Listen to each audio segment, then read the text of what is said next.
In this video, I'm having a look at factorial notation.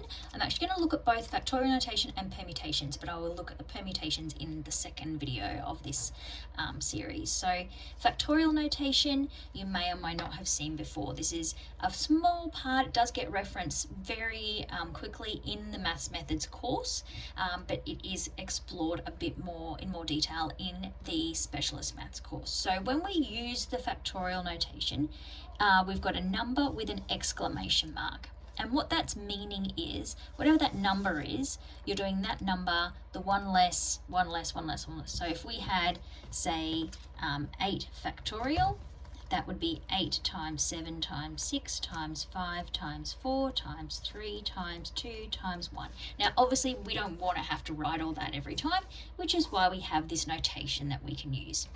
The other thing I wanted to make mention of is I use multiplication between mine, but you may notice that some teachers, some textbooks use dot notation.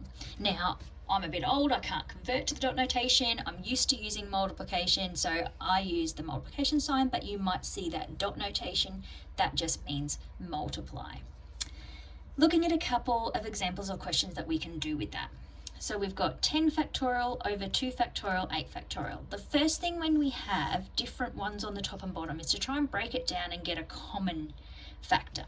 So if I've got 10 factorial, I could write 10 times 9 times 8 times 7 times 6 times 5 times 4 times 3 times 2 times 1. Or I can do 10 times 9 times 8, but instead of writing 8, 7, 6, 5, 4, 3, 2, 1, I can just write 8 factorial. The reason I'm doing that is because I know there's one on the bottom. So if I write 10 times 9 times 8 factorial, then rewrite this 2 factorial times 8 factorial, then I can cancel out the 8 factorial.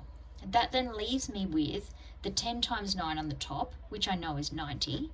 2 factorial is going to be 2 times 1, so that's just going to be 2, and then I can work that out to be 45.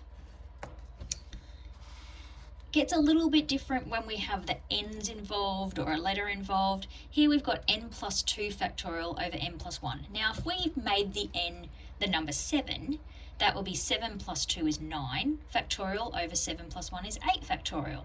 So we can just work through it in the same kind of process. If we've got n plus 2, that would be the same as n plus 2 times n plus 1 times n, and then whatever is less than that.